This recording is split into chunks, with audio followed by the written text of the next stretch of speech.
For those who don't exactly know who this kid is, give us a quick breakdown about the cornerback that you're going to hear his name mentioned in the first round. No, like you said, stud is a great way to put him. I was actually pretty hard on Jaycee Horn coming into last season because he was a guy, he's one of those people, he doesn't get thrown at a lot because he plays such lockdown coverage, extremely physical. I mean, you look at him, you look up the term cornerback in the dictionary, you're going to see a picture of a guy like Jaycee Horn, extremely physical, has good size. Obviously, he has NFL lineage. His dad was Joe Horn, by the way. If you don't know who that is, pulled out the cell phone for the Saints. We all know.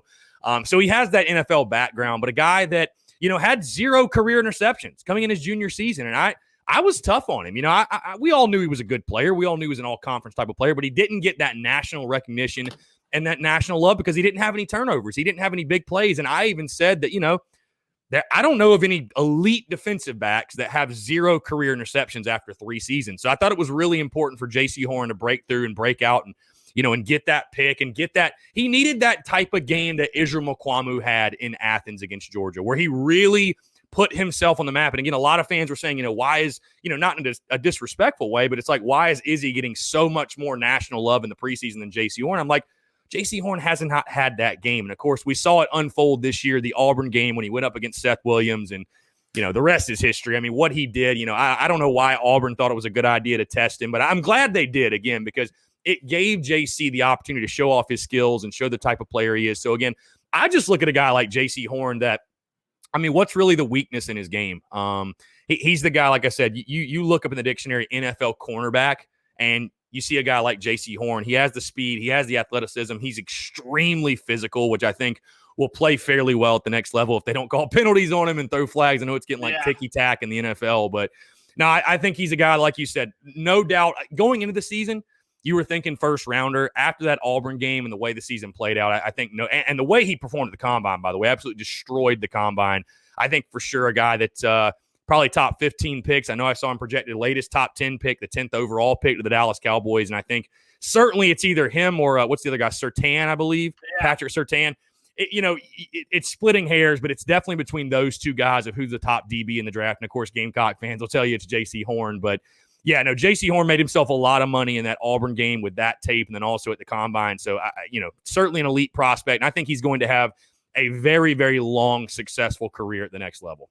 Well, speaking of Surtain, how much – because he's obviously a shutdown corner, came from Alabama, a school that's had a lot of success. How much separation do you believe is between the two of them? And would you be surprised if on draft day you heard Horn's name before his?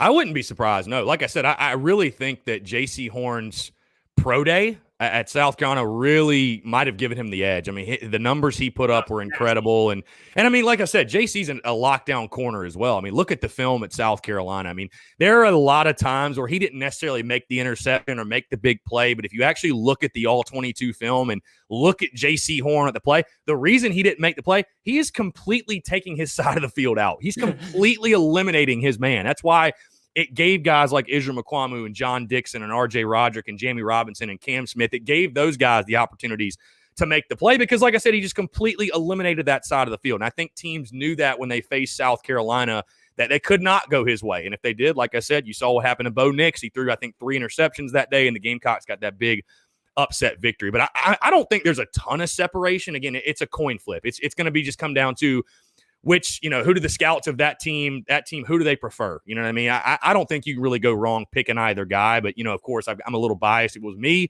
I'd be going Jaycee Horn. And like I said, I think, too, with the NFL background that he has growing up around Joe Horn, obviously he has that resource of him being his father. So I think that could play into it as well, a guy that you would think should adjust to the NFL lifestyle and I think has the right attitude going into the league where he's going to be a guy, he wants to earn everything. He doesn't want it to be given. You can hear him say that in his media availability and all that stuff when he was talking in Columbia. So, I like I said, it's splitting hairs. They're both elite players. They're both lockdown corners. But again, I think JC being the first DB taken overall would not surprise me at all.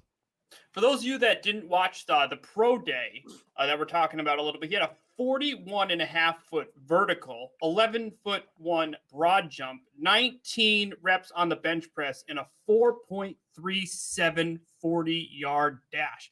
I said it before, I'm saying it again, Jaycee Horn is a stud. This kid's going to be a baller. So Team-wise, I mean, obviously, I hope he falls to 15 because, this guy likes to draft cornerbacks. We have a cornerback from South Carolina that's pretty successful. But, what type of defense, what type of coach team do you think would fit Horn very well towards that 10 to 15 range in the draft?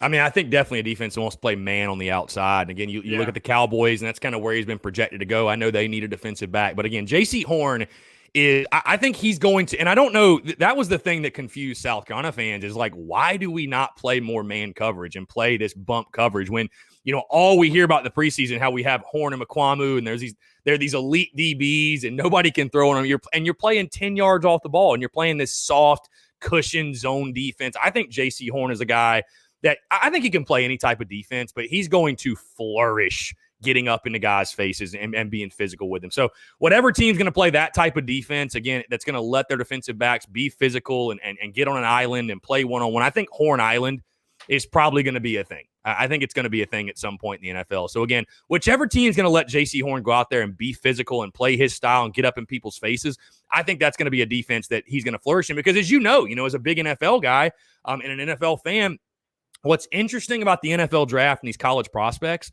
and I think any of these prospects and guys in the NFL probably tell you too, a lot of it has to do with falling into the right situation. You can be the best player ever. You can be the best prospect. You can be this, that, whatever. But if you fall into a terrible organization, which all due respects to all of them, whatever, but there's some that are better than others, obviously. And if you fall into a bad organization or with a bad coach or with a bad system or a bad scheme, it can completely derail your career versus if you fall to a team like Patrick Mahomes to the Chiefs or, Deshaun Watson or whatever. Like if you get put in the right situation with the right pieces around you, it's literally the difference between being a bust and having a Hall of Fame career. So I think for JC, I think he's going to do his thing no matter what. I know it's a little bit different for defensive backs, but getting into a defense where they're going to let him be physical and get up in the faces of the receivers he's going up against, I think Jaycee Horn will flourish. And I think that's his preferred style, and I think that he's that type of player.